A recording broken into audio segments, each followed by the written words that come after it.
여론 뚱탑 여론 뚱탑 배종찬 인사이트 K 연구소장 김준일 뉴스탑 대표 두 분 나오셨습니다. 안녕하십니까? 안녕하세요. 안녕하십니까? 자, 올해 여론 뚱탑 마지막 방송이고요. 예. 정말 우리 뉴스킹 시작하면서부터 코너를 같이 했는데 어쨌든 올해 두 분한테는 어떤 의미인지 한번 말씀 부탁드려도 될까요? 저는 뭐 일단은 사자성어로 말씀드리면 다사다난했다. 다사다난. 선거도 뭐 대통령 선거도 있었고 지방 선거도 있었고 네. 또 12구 참사도 있었고 참 전대미문의 일이 일어났고요.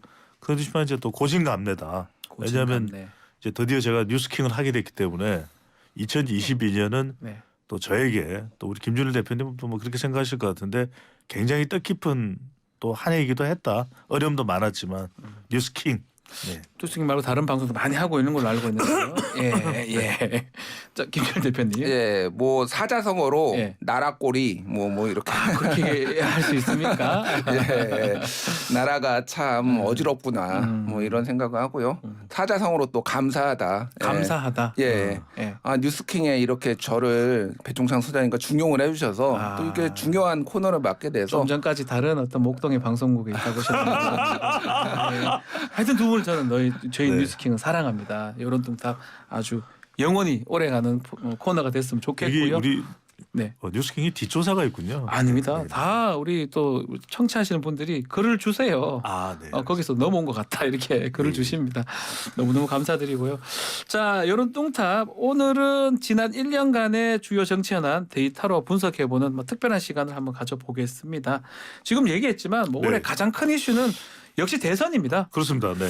0.73%포인트 그 차이로 지금 예. 비교가 걸렸는데 일단 윤석열 정부 취임 8개월 총평부터 한번 부탁드릴까요? 8개월에 대해서 저는 5년을 살았다. 아, 예? 마치 5년을 살았다. 아, 예. 임기 내내 일어날 일을 8개월이 다 겪어버린 거죠. 아. 지지율이 괜찮기도 했었고 예. 곤두박질치기도 했고 거의 임기 마지막에나 나올 법한 지지율이 나오기도 했었고 온갖 사태가 다 일어나기도 했지 않습니까? 네. 뭐 당윤리위가 열렸고 또 지금 비대위가 되고 보통 이 비대위라는 건 한 대통령 임기 중반에나 있을 법한 그렇죠. 일이거든요. 그러니까 저는 5년을 살았다.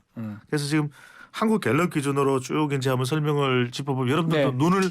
눈을 감고 한번 상상을 해보시면 좋을 것 네. 같은데 6월 시작할 때의 대통령의 긍정 평가가 53% 정도 됐습니다. 오. 그런데 이게 이제 점점점 내려가서 이 8월 첫째 주에 24% 그리고 9월 마지막 주에 또 거의 한 24% 네. 그리고 10월 중순 바로 이때 이제 9월 10월 이때가 상당히 대통령의 지지율이 타격을 입었던 바로 그 시점인데 다시 또 11월 중순부터는 이른바 단대 전략, 예. 이 단호한 대응, 단호한 대응. 그렇죠. 네. 소통 방식도 변경하면서 또 스태핑을 중단하고 지지율이 올라가면서 한국 갤럽이 이 연말 마지막 두 주는 조사를 안 했습니다. 그래서 제일 마지막 조사가 지난 3주째 조사인데 네. 긍정 평가 36%, 부정 평가가 56%의 결과로 올 한 해를 이제 마무리하게 되는데 시작은 긍정 53으로 예. 시작했는데 끝나는 20대까지 시점은 갔다가 이게 끝나는 시점은 지금 올해의 것을 말씀드린 겁니다. 올해의 것은 지금 부정 평가가 56% 정도로 나타났습니다. 자, 김율 대표님. 네. 이 윤석열 정부 취임 8개월 음. 총평 뭐 지금 우리 배종 소장님은 지지율 분석도 해주셨는데 같이 한번 말씀 좀 주십시오. 예, 뭐 처음에 제가 나라꼬리 뭐 네. 이렇게 얘기를 했는데 뭐 좀 우려가 컸어요. 그런데 뭐 동의를 이제 뭐 좋아하시는 분도 있고 안 좋아하시는 분들도 있지만은 점차 그래도 좀 안정을 조금은 찾아가고 있다. 아. 처음에는 너무 혼란스럽고 예. 이렇게 국정을 한 번도 안 해본 사람한테 이게 맡겨도 되냐 이 정도의 우려가 나왔는데 좀 학습 효과도 있고 점점점 안정을 찾아가고 있는데 저는 MB 이명박 정권하고 상당히 닮은 꼴이다. 아하. 뭐 이런 생각이 들어요. 뒤에 뭐 지지율 얘기도 좀 역대 정권 지지율 얘기도 하겠지만은 굉장히 비슷한 방식으로 가고 앞으로도 그렇게 될 것이다. 그래서 MB 정권에 무슨 일이 일어났는지를 보면은 네. 그 윤석열 정부가 어떻게 변할지를 좀 알 수 있을 것 같아요. 왜냐하면 네.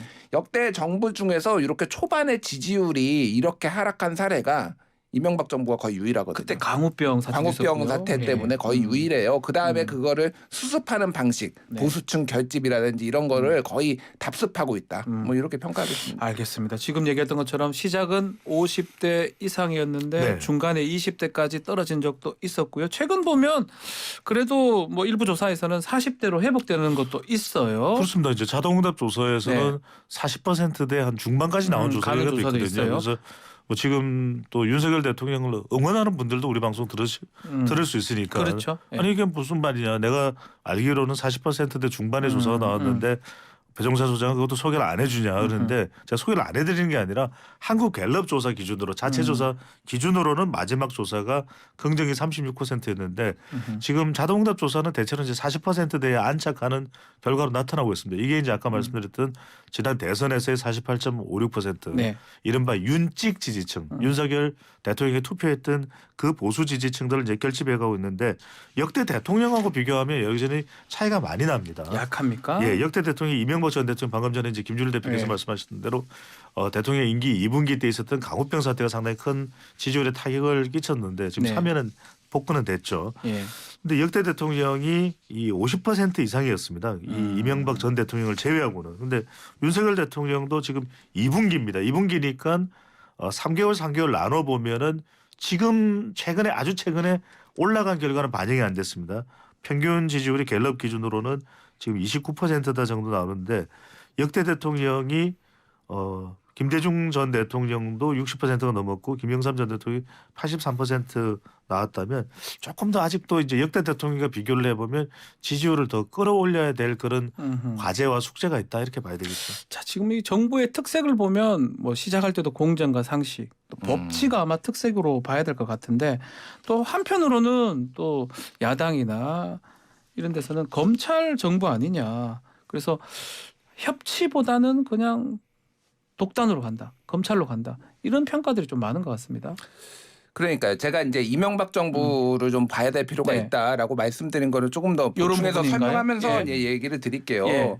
그 한국 갤럽 기준으로 그때 2분기 그러니까 6개월이죠. 임기 6개월 됐을 때 이명박 정부 긍정 평가가 21%.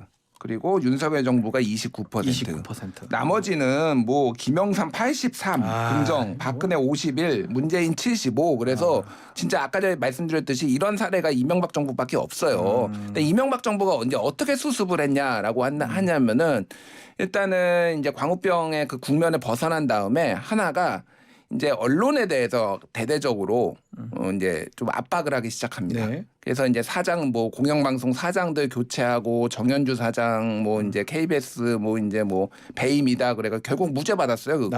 나중에 무죄 받았죠. 뭐 이런 식으로 이제 하는 거 하나.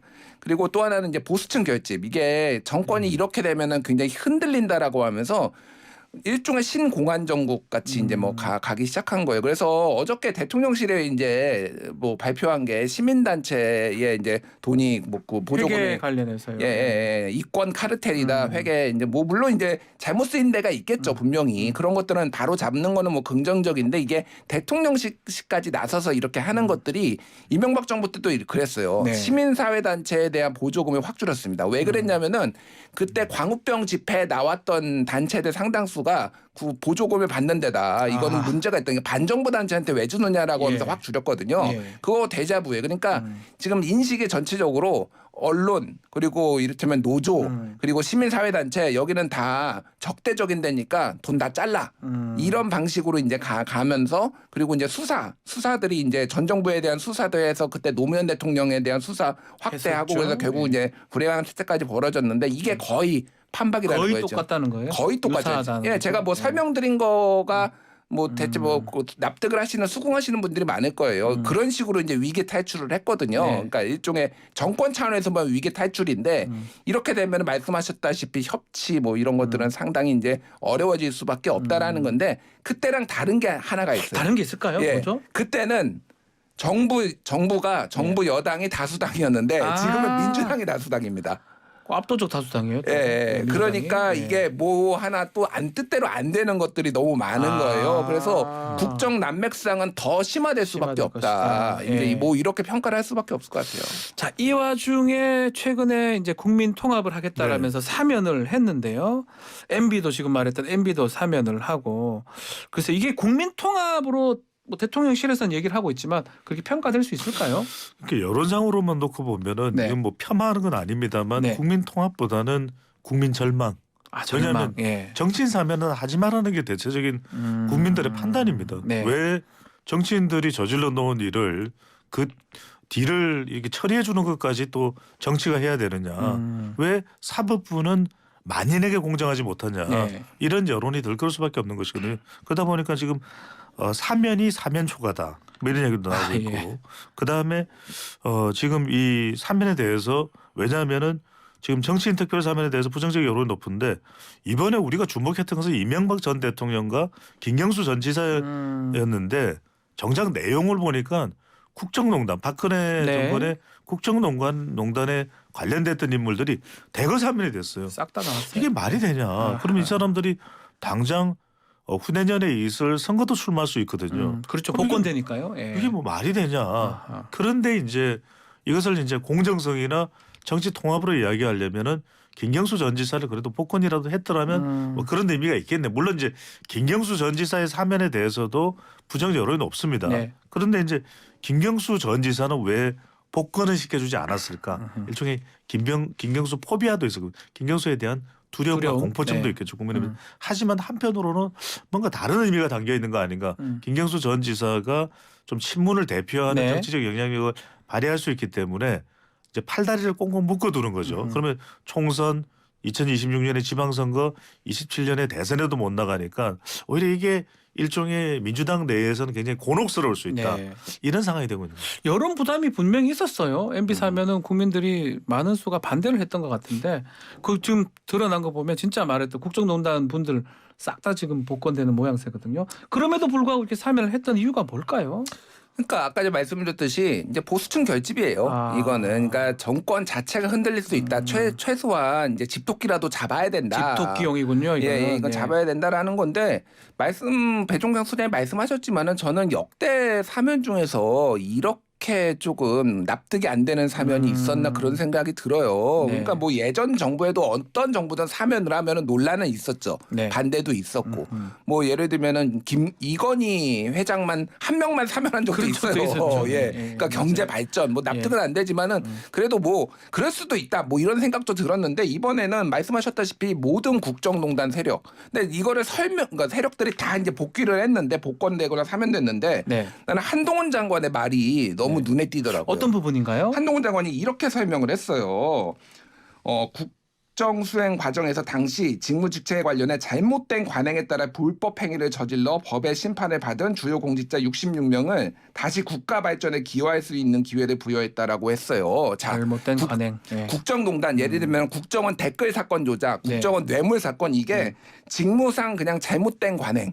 으로 퉁쳐버린 겁니다. 아. 이게 어떻게 직무상 잘못된 관행인가요? 이거는 네. 국가의 민주주의를 기본적으로 흔든 거거든요. 그렇죠. 예. 그리고 이분들이 국가 발전에 기여를 할 수 있게 사면을 해줬다? 이분들이 나와서 뭘 할까요? 예. 그러니까 선거에 뭐 나오시는 분도 정치하라는 있고 거거든요. 정치하라는 건데 이게 그 민주주의의 퇴행이죠. 그러니까 법치주의를 맨날 그렇게 강조하시는 분들이 그리고 상당수는 본인이 한동훈 장관, 윤석열 대통령이 잡아 넣은 사람들이에요. 아, 본인들이 수사하고 넣었던 사람들이 많죠. 많죠. 예. 그런데 그런 분들을 다 풀어줬다라고 하면서 입으로는 법치주의를 강조한다? 가짜 법치주의입니다. 이거는 가짜 법치주의. 예. 근데 김 대표님 말씀하신 네. 대로 이번 또 사면에서 주목받는 인물은 바로 김태효 안보차장이거든요. 그렇죠. 김태효 안보차장도 사면됐어요. 네.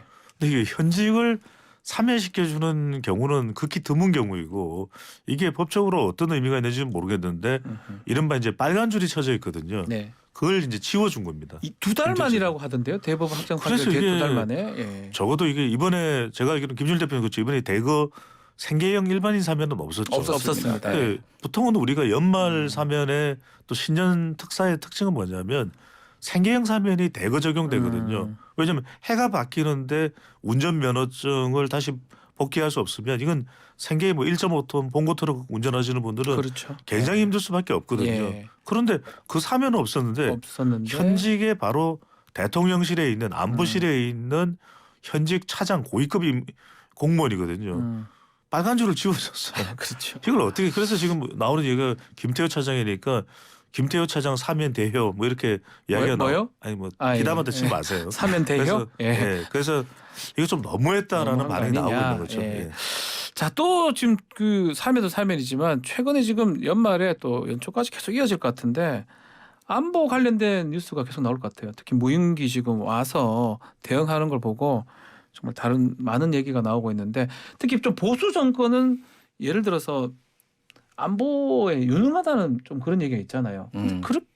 이게 어떻게 봐야 됩니까? 일단 뭐 보수 정권이 안보에 유능한지 무능한지는 이게 추상적인 단어라서 그렇죠. 이거는 뭐 실증된 바는 없습니다. 예, 알 수는 없는데 팩트 체크를 해보면은 역대 그 국방비가 가장 많이 증가한 게 언제냐라고 하면은 네. 진보 정권 때 1, 2, 3위가 다 그런가요? 진보 정권 때예요. 반대네. 그러니까 약간 컴플렉스도 있어요. 네. 안보에 조금 약한 거 아니냐 그러니까 오히려 보란 듯이 더 늘리는 것도 있고 네. 그때 늘리면은 오히려 또 이제 반발이 적어요. 네. 보수 정권 때 늘리면은 또 뭐 이런 거 늘리고 민생 안 챙기는 거 아니냐 뭐 이런 반발도 있고 뭐 야당에서 반발할 수도 야당에서 있고. 반발하고 뭐 그런 것도 있습니다. 근데 뭐 무인기 대응 같은 경우에는 뭐 좋은 평가를 받기가 힘들죠. 이거는 사실 이제 현 정부의 무능 이거는 분명히 있고 다만 이게 2014년에 처음 이제 삼척 백령도 이런 네. 파주에서 발견됐었거든요.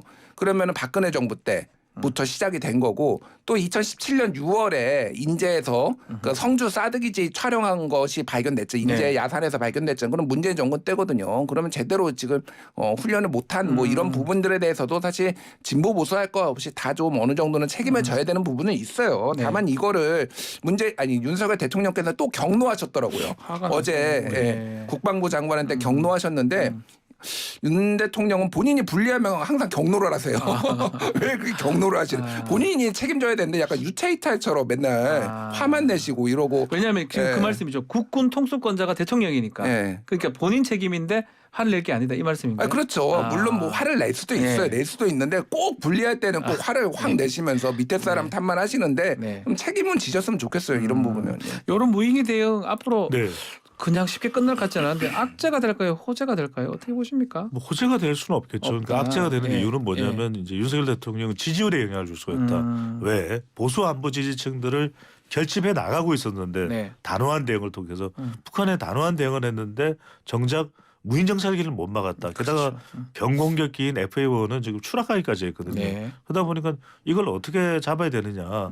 뭐 파리 한 마리 잡는데 지금 파리채만 있으면 되는데 파리채가 아니라 무슨 텐트를 동원했다. 뭐 이런 텐트요? 그러니까 너무 크다. 아 크다. 예. 예, 텐트를 동원해서 어떻게 네. 파리를 잡겠습니까? 전기 파리채도 있고 전기 모기채도 있고 그래서 적정한 무기 대응을 해야 되는데 실제 드론 부대도 우리 존재하고 있거든요. 네. 경찰도 드론을 운영하고 있고 그러니까 중요한 것은 얼마나 실전에 적용하느냐가 중요할 겁니다. 그러다 네. 보니까 이제 윤석열 대통령은 경노할 수밖에 없는 게 단호한 대응에 대한 스크래치가 날 수밖에 없기 때문에 지지율에 영향을 미치기 때문에 이제 경로를 한 것으로 보이는데 중요한 건 사실은 이제 실제 적용이 될 수 있는지 여부일 겁니다. 얼마나 무인정찰기를 막을 수 있는 뭐 드론이 이제 우리가 충분한 대응 정도의 수단이 될 텐데 그게 얼마나 좀 확고하게 확보가 되느냐 아하. 이 부분이 중요해 보입니다. 자 내년이면 이제 새해 되면 집권 2년 차가 됩니다. 뭐 본격적인 개혁, 특히 연금이라든지 노동, 교육, 드라이브를 걸겠다 이런 전략으로 보이는데 요거 관련해서 여론조사도 진행이 됐었네요. 그렇습니다. 윤석열 대통령의 핵심 개혁 과제는 이제 네. 세 가지인 게 이제 분명해졌죠. 연금 또 노동, 연금, 교육입니다. 교육. 예. 이 부분에 대해서 이제 어떻게 생각하는지 물어봤는데 찬성이 48.5%입니다. 반대가 40.5%니까 이걸 여러분들 찬성이 48.4, 반대가 40.5면 윤석열 대통령의 지지율과 비교하면 그래도 3대 개혁 과제에 대한 기대감은 분명히 있다고 예, 볼 수 예. 있고 윤석열 대통령 뭐 지지율에서 긍정을 하든 부정을 하든 지금 3대 개혁에 대한 기대감이 있습니다. 아직 성과가 나온 건 당연히 아니니까요. 네. 그만큼 이 기대에 임기 2년차는 얼마나 성과를 좀 낼 수 있느냐. 특히 이제 중요한 게 이 중에서도 노동일 겁니다. 노동이 가장 성과가 먼저 이제 확보할 수 있는 낼 수 있는 그런 이제 계획까지도 생각 쉽지 않죠. 왜 지금 주 50시간을 69시간으로 가는 것에 대해서도 상당히 난항일 테고 또 노란봉투법을 어떻게 할지도 좀 상당히 지금 민감한 부분이고 또 연금도 마찬가지입니다. 더 내고 덜 받는 것에 대해서 국민들은 뿔날 수가 있거든요. 그렇죠. 이 내는 부분을 사람 입장에서 어떻게 그렇죠. 예. 교통정리하냐. 교육을 이야기하면 사람들은 벌써 화부터 냅니다. 뭘 할 건데 그 교육 가지고. 이게 이제 교육을 계획한다는 게 참 어려운 일이라는 것이거든요. 네. 그만큼 그래서 저는 어떤 성과를 내느냐가 임기 2년차에 윤석열 대통령 지지율에도 영향을 줄 수 있는 최대 변수가 될 수 있다고 봐야 되겠죠. 김준 대표님. 예. 결국 이 개혁의 성패가 내년에 지지율 왔다 갔다 할 상황으로 보입니다. 예. 가장 중요한 것 같아요. 제가 지난 시간에도 말씀드렸듯이 이 정책으로 붙으면은 반반이에요. 반반. 무조건 그러니까 반반이다. 안 예. 좋아도 6대 4라고 예. 하기 때문에 여기 지금 3대 개혁 지지도 거의 네. 절반 가까이 나오잖아요. 네. 그러니까 이게 좀 추상적이기 때문에 아직은 절반 가까이 나오고 이제 디테일이 들어가면 달라질 수 있는데 죄송합니다. 중요한 거는 그건 것 같아요. 그러니까 사실은 당장의 지지율에 연연하지 않겠다고 대통령이 말씀하셨잖아요. 그거를 정말로 그렇게 하셨으면 좋겠어요. 근데 이제 우리가 이거는 좀 대통령실과 뭐 대통령한테 드리는 말씀인데 역대 사후에 정말 좋은 평가를 받는 것들 보면은 대부분 지지층을 배신했습니다. 아, 맞아요. 예. 그러니까 예를 들면은 노무현 대통령의 한미 FTA. 그렇죠. 진보 진영에서 난리 엄청 났었어요. 그래서 좌측 깜빡이 켜고 우회전한다 뭐 이런 평가가 있을 정도로 하지만 결과적으로 보면 굉장히 높은 평가 받았잖아요. 네. 노태우 정부의 북방 외교. 북방 외교, 예. 보수층에서 상당히 불편해했지만은 결국은 해냈잖아요. 그러니까 지금 제가 우려되는 거는 윤석열 정부의 이 개혁은 지금 보수층에만 집중하고 있어요. 보수층이 좋아할 아젠다를 가지고 보수층이 만족하는 만큼. 근데 이러면은 이 개혁은 높은 평가 못 받습니다. 네. 예. 그러니까 그 부분을 좀 염두에 주셔서 역사에 남는 대통령이 되시기를 조금 모두 진보층도 납득할 수 있는 그런 것들을 좀 해주셨으면 좋겠어요. 그러니까 네. 대통령이 또 다른 과제가 있는 것이 지금 이제 김준일 대표님이 잘 말씀하셨듯이 통합하는 또 네. 소통할 수 있는 대통령의 이 지지층이 아닌 국민들까지도 안을 수 그렇죠. 있는 예. 계획이 중요한데 진짜 또 다른 부분도 고려를 해야 됩니다. 뭐냐면 지금 이제 개혁이 우리가 중요하다고 생각할 수 있는데 우선 추진 개혁 과제가 뭔지 물어봤더니 뭐 노동인가 연금인가 교육인가 생각할 텐데 아닙니다. 그 여론조사도 있나요? 예, 있습니다. 예. 이게 이제 디지털 타임스가 한국 갤럽에 의뢰를 해서 지난 19일 20일 실시한 조사인데요. 정치 개혁이 10명 중 4명 정도로 매우 높습니다. 가장 중요하다는 그 이야기는 거네요. 결국 예. 노동연금 교육도 법안을 만들어내려면은 네. 뭔가 소통하고 협력하고 할 수밖에 없는 거 아니냐. 또 하나 이제 짧게 말씀드리면 역점 두어야 할 국정연한이 그럼 뭐냐? 개혁 과제냐 다른 게 있느냐? 정치 개혁 및 부패 청산은 18.7%인데 네. 역시 경제입니다. 경제 성장과 일자리 창출이 33.4%로 가장 높았거든요. 경제 창출은 뭐냐? 중도층을 윤석열 대통령이 흡수하려면 그리고 일자리 창출은 청년 세대, MZ 세대의 마음을 잡으려면 경제 일자리가 되는 거죠. 지금 말한 것처럼 제일 중요하고 또 많은 분들이 보는 게 정치 개혁 부분인데 정치 개혁이라는 게 결국은 선거제도하고도 관계가 되는 거잖아요. 예. 민주당도 지금 그거 바꿀 수 있다 이런 얘기를 하고 있고 또 국민의힘도 전당대회를 3월 8일 날 하게 되고 그 이후라면 어느 정도 지형 변화에 따라서 그런 얘기도 나올 수 있지 않을까요? 이게 이제 지금 총선을 앞두고 조금 네. 이제 여러 가지 얘기들이 나오고 있어요. 일단은 지금 흐름을 좀 말씀을 드리면은 몇 가지 이제 그룹들이 지금 있어요. 하나는 그 정치개혁 초당적 모임이라고 해서 정개특위 의원들 중심으로 해서 한 50명 정도가 현역 국회의원들이 네. 하는 모임이 있고 또 하나는 이제 그 정치개혁 2050이라는 그룹이 있는데 여기에는 이제 소장파들 네. 예를 들면 원외가 많고 뭐 이동학 전 최고위원, 뭐 김용태 전 최고위원, 천하람 뭐 이제 당협위원장 위원장. 뭐 이런 네. 분들이 있어서 정치개혁하자. 근데 핵심은 소선거구제 폐지예요. 그러니까 소선거구제가 이제 기본적으로 뭐 능력이 부족해도 공천만 받으면은 그냥 당선되는 지역이 많잖아요. 거대 양당 정제도 그런 것들을 조금 타파해서 당내 경쟁할 수 있게 중대선거구제를 도입하자라는데 이게 연초에 큰 흐름으로 나타날 테고 당에서 이제 유불리가 있거든요. 이거는 네. 당의 유불리, 의원 개개인의 유불리 이게 얼마나 설득할 수 있냐고 또 하나는 아젠다를 이걸 누가 가져가느냐가 이게 연초에 굉장히 큰 흐름이 될 거예요. 이게. 네, 알겠습니다. 자, 올해 이슈들 좀 데이터를 통해서 짚어봤는데요. 광고 잠시 듣고 다시 또 이야기를 이어가겠습니다. 여론답 4부 이어가겠습니다. 배종찬 소장, 김준일 대표 두 분과 함께하고 있습니다. 지금부터는 여야 상황, 좀 정당 상황 짚어보겠습니다. 국민의힘 전당대회 일정은 3월 8일입니다. 이게 좀 내용 다 떠나서 네. 성공할 것 같습니까? 흥행은? 저는 이대로는 흥행하기 어렵다고 봅니다. 아. 왜냐하면은 그럴 수밖에 없는 것이 결국 지금 뭐 우리 영화가 아니라서 좀 아쉽긴 합니다만 이 제임스 캐메론 감독의 아바타의 아바타 2 물의 길이 예. 지금 뭐 흥행 대박을 터뜨리고 있는 이유가 우리가 생각했던 것보다도 더 CG가 좋다. 그 내용도 정말 우리가 생각 3시간이 1시간 같다. 이런 이야기를 하게 되거든요. 우리 뉴스킹이 정말 많은 사람들 시청자분들 사랑하는 이유는 뭡니까? 박지훈이 저렇게 진행 잘할 줄이야. 배종찬, 김준일 보통이 아닌데 이런 평가를 받는데 자제하겠습니다. 네. 예, 자제하십시오. 근데 이제 중요한 건 뭐냐면 결국 그냥 안 봐도 비디오네, 안 들어봐도 오디오네 이건 흥행 못하잖아요. 근데 파격성과 또 반전성이 있어야 되는데 예. 지금 뭐 이번 전당대회가 유승민 전 의원이 이런 표현을 했습니다. 윤석열 대통령의 마음을 잡기 위한 마음을 얻어내기 위한 재롱잔치다. 이렇게 되면 국민들이 그걸 왜 관심을 가지고 보겠습니까? 뭔가 반전이 있고 예측 불가라야 국민들이 또 지지층들도 더 관심을 가질 수밖에 없거든요. 그런 네. 점에서 저는 이걸 그냥 그대로 당원들에게 돌려줘라. 국민들에게 또 돌려주는 전당대회가 되어야겠죠. 그 지금 기대 흥행 요소 중에 하나 지금 좀 주목되는 부분이 보수 유튜버들이 대거 출마 선언을 한 것 같아요. 최고위원 당대표. 그 부분은 어떻게 보십니까? 흥행할 수 있을까요? 일단은 흥행 관련해서 네, 제가 얘기해 말씀드리면 주십시오. 흥행 예. 실패라고 이제 예측을 할 수가 있는데 보수 유튜버들 들어오는 거 먼저 말씀드리면은 보수 찐팬들은 관심이 있을 수도 있죠. 아 누가 뭐 김세희 뭐 이런 분들 뭐 신혜식 뭐 이런 분들 강신업? 오면은 뭐 내가 맨날 유튜브로 보던 분들이잖아요.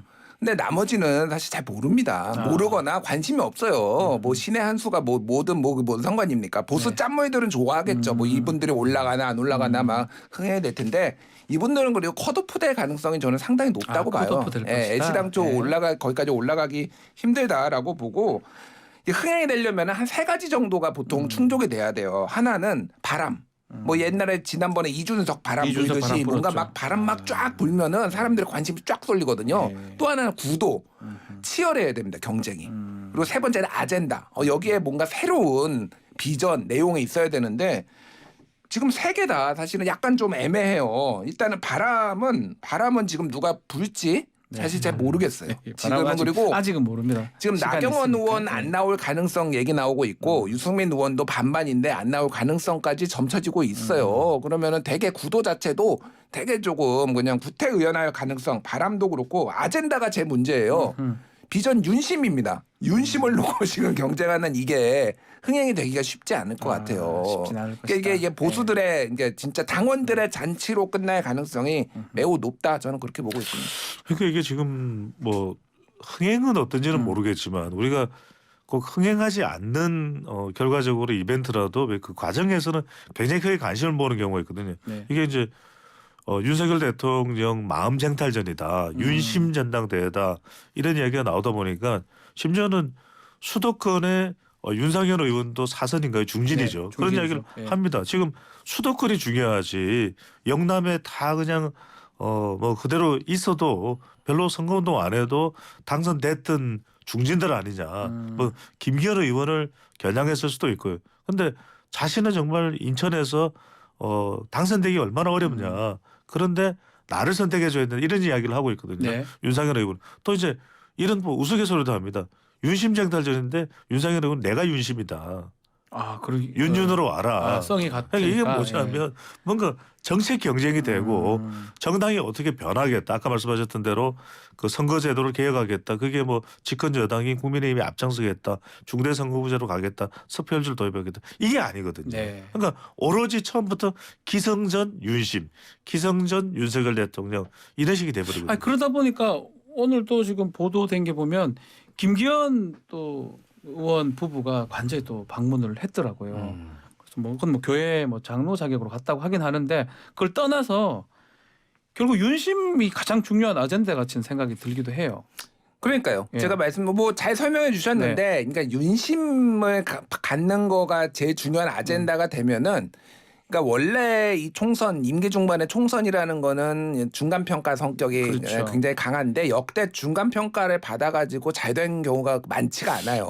그 중간 평가를 하면 항상 집권 여당이 좀 불리했었지 좀 않나요? 불리한 경우가 많았는데 게다가 지금 윤석열 정부의 지지율이 이렇게 안 나오면은 사실은 이게 리스크 분산이 안 되는 거예요. 그냥 윤심으로 되고 토년일체가 돼서 당 대표와 그리고 사실 이제 불리할 때는 예전에 잘했던 게 갑자기 막 대통령을 비난합니다. 집권 여당이 네. 중간에 예. 총선 앞두고 네, 그렇게 아니면 비대위를 설치합니다. 갑자기 예, 해체를 예, 하고 막 근데 맞습니다. 예. 이렇게 하기가 운신의 폭이 좁아져 버려요. 이러면은 좁아지니까. 이제 이런 진짜 윤심을 가진 분이 대통령이 아니 그러니까 당 대표가 되면은 네. 근데 그거는 뭐 그 국민의힘이 그냥 본인들이 리스크를 안고 그냥 가는 거예요. 그거를 뭐 옆에서 배나라 감나라 할 뭐 사안은 아닌데 중요한 거는 어쨌든 감동을 주는 전당대회가 될 가능성은 높지가 않다. 자, 지금 네. 김재원 전 의원도 최고위원에 도전한다고 예. 하고요. 장예찬 이사장도 저희가 뭐 인터뷰 물어보니까 청년 최고위원 도전할 거다 이런 얘기도 있고 또 이용우 의원 같은 경우도 출마를 하겠다라고 하는데 컷오프를 지금 당원 100%로 지금 할 가능성이 그렇습니다. 높아 네. 보여요. 그러면 이게 교통 정리를 좀 할 것 같기도 하고요.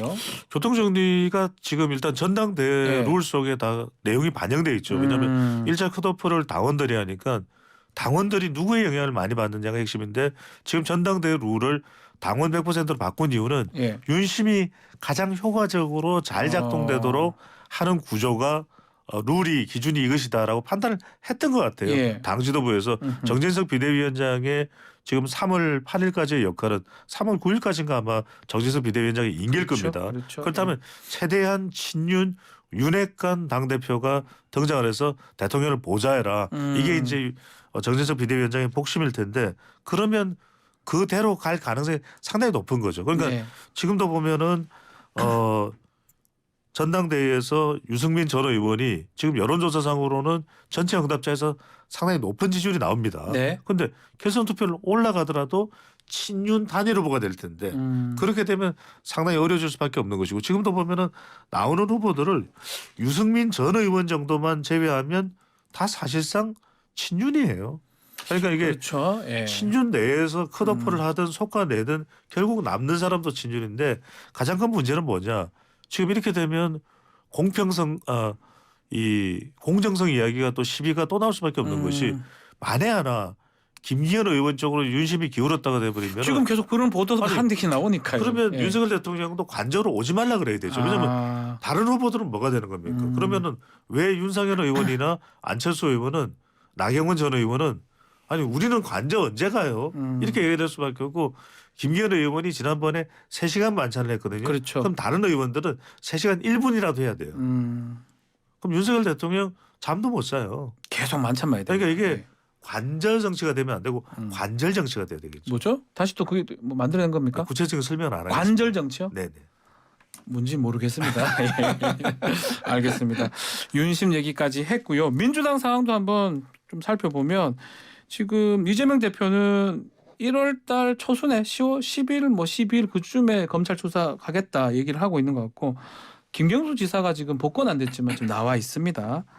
정치 활동 할까요? 어떻게 될까요? 하겠죠. 왜냐하면은 정치 활동을 안 할 거면은 그렇게 출소를 하면서 기자회견을 뭐 선물을 원하지 않았는데 뭐 선물 준 사람도 받는 사람도 뭐 곤혹스럽다 뭐 이런 취지의 얘기를 굳이 안 했을 안 거예요. 했겠죠. 예. 예. 그래서 이거는 정치를 하겠다라는 시그널로 저는 읽었는데 사실 지금 야당의 문제는 뭐 김경수 지사하고 특별히 관련이 있지는 않아요. 김경수 지사가 주목받는 거는 이재명 대표의 어떤 뭐 지위, 그건 뭐 유고, 뭐 이런 것들의 뭐 상황에 이제 같이 연동돼서 지금 네. 그 거취가 행보가 주목받는 거잖아요. 그래서 이재명 대표가 제일 중요하다라는 건데, 전 한 열흘 전 정도 여론조사인데 이게 눈에 띄더라고요. 지난 15일에 이제 네. 엠브레인 퍼블릭, K스탠 리서치, 코리아 리서치, 한국 리서치가 12일에서 14일 4일간 1000명 대상으로 전국 지표조사 이제 MBS 지표조사를 했는데.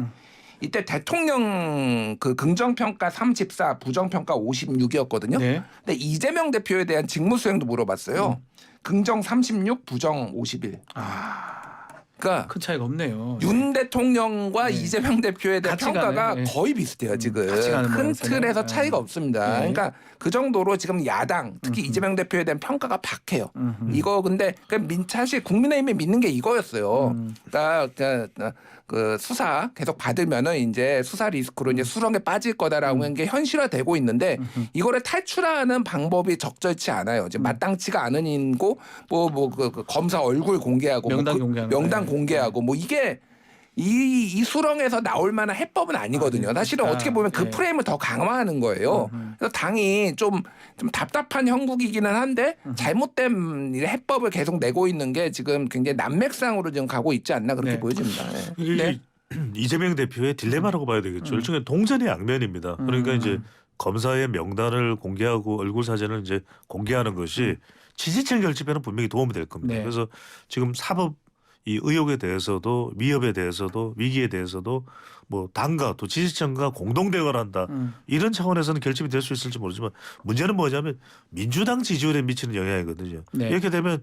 중도층과 MZ 세대는 아니 그냥 사법 의혹에 대해서는 이재명 대표가 당당히 이 법으로 대응을 해야 되는 거지 왜 정치적 수단을 끌어오느냐 이 부분은 이제 중도층과 중간지대에 있는 MZ세대 2030 MZ세대의 지지율에는 부정적일 수밖에 없거든요. 네. 그러니까 최근에 이재명 대표의 가장 큰 딜레마는 사법 리스크에 대해서는 이제 대응을 어떻게 하기로 이제 방향을 정했는지 모르겠는데 지지율에 미치는 영향입니다. 지지율. 이게 네. 주춤하고 있거나 대체로 이 석 달 전 그다음에 한 5개월 전보다는 민주당 지지율이 상당히 내려와 있는 상태거든요. 그렇죠. 한국 네. 갤럽 기준으로 보든 리얼미터 정당 기준으로 지지율이 떨어져 그렇습니다. 있죠. 리얼미터 지금. 기준으로 보든 그럼 이걸 어떻게 헤쳐나갈 거냐.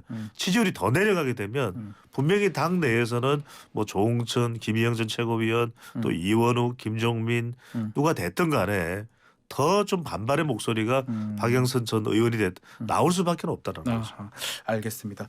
자, 해가 이제 바뀌면 정말 본격적인 총선 모드가 아닌가 생각이 드는데 그 여론조사도 있네요. 차기 총선 여당이 승리해야 된다. 또 야당이 승리해야 된다.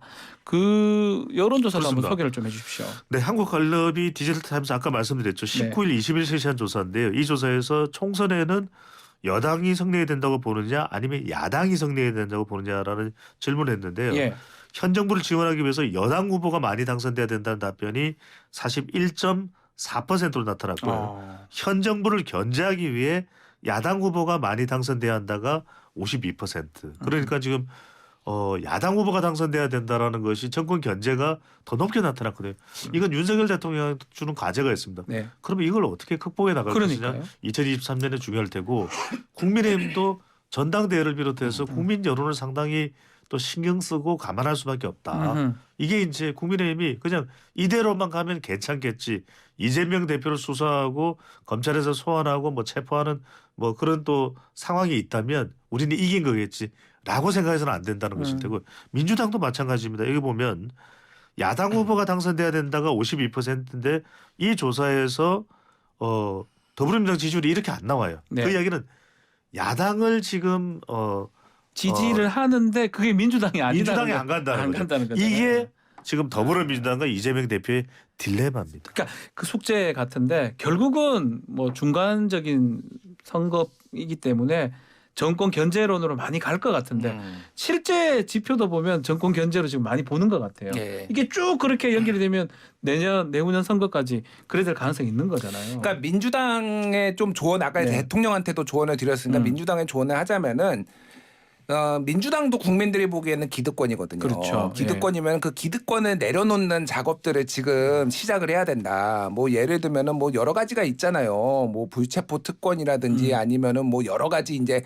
국회의원의 특권을 내려놓는 것들을 추진을 하는 것. 또 네. 하나는 선거제도 개혁을 하는데 이게 선거제도 개혁이 이제 큰 틀에서는 뭐 이해가 되지만은 이게 민주당이 정말로 기득권을 내려놓는 모습인지는 잘 이해가 안 되는 분들도 있을 거예요. 그러니까 예를 들면은 뭐 여러 가지 비례대표에 대해서 국민 뭐 경선을 한다든지 이게 네. 그러니까 당원 경선을 했는데 그게 뭐 열린 민주당이 했던 방식이거든요. 예를 들면은 국민들한테 우리의 권력을 돌려드리겠습니다라든지 이게 뭐 아주 디테일한 뭐 이제 예시를 든 겁니다. 그러니까 그런 식으로 어떤 아젠다를 해가지고 이렇게 치고 나가야 돼요. 그래야지 이 사법 리스크에 대한 이런 시선도 분산이 되고 이게 기득권을 내려놓는 정당이라는 이런 것들을 했는데 지금까지 했던 방식들은 굉장히 모든 걸 다 쥐고 다 가려고 하는 조금 욕심쟁이 같은 모습이 아직도 많이 비쳐요. 야당 같지 않아요. 제가 보기에는. 알겠습니다. 예. 자, 두 분 다 여당 또 야당 또 대통령실 뭐 또 얘기들 많이 했는데 이제 올해 마무리할 시간이 좀 다 됐습니다. 네. 자,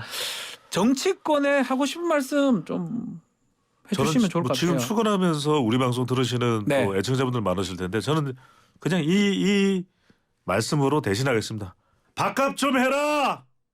아, 그럼 누구한테 하는 소리입니까? 저는 정치권의 여야 정치권. 깜짝입니다. 아니 아니 출근하신 분들한테 밥값 좀 해라는 줄 알고 아닙니다. 제가 깜짝 놀랐어요. 우리 국민들은 지금 밥값- 곡소리가 날 정도로 그렇죠. 노력하시는데 밥값이 열심히 저는 하고 계시는- 제발 예.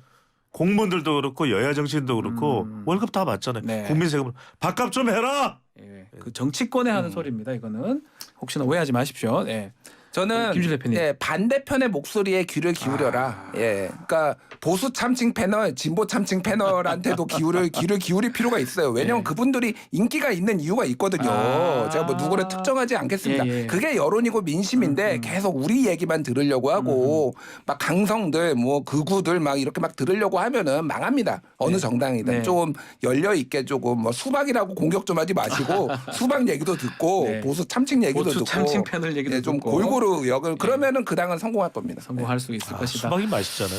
자, 올해 하여튼 여론 뚱탑 정말 저희 뉴스킹 하면서 계속 이렇게 했었는데 저희 확인해 보니까 이 쇼츠라고 하죠. 예, 예. 그 유튜브 쇼츠에 225만짜리도 있고요. 어. 160만짜리도 있고 60만짜리, 50만짜리 조회수 많은 것들이 많습니다. 아 우리 여론 뚱탑에서 나온 예, 것들로 예. 야. 그중에 두 분이 아주 매서운 말씀들이 아마 많은 분들이 좀 공감을 했던 것 같습니다. 더 열심히 하겠습니다. 너무너무 감사드리고요. 뉴스킹 사랑합니다. 예, 내년에도 함께 해주실 거죠? 아 당연하죠. 예, 네. 부탁을- 자르지 말아 주십시오. 아유 무슨 소리 제발. 하십니까? 참칭 패널이라고 자르지 말아 주십시오. 아유 참칭하셔도 좋으니까요. 알겠습니다. 자 올해 여론 똥탑 마무리를 하겠습니다. 김준일 대표, 배종선 소장님 두 분 감사합니다. 감사합니다. 고맙습니다. 네.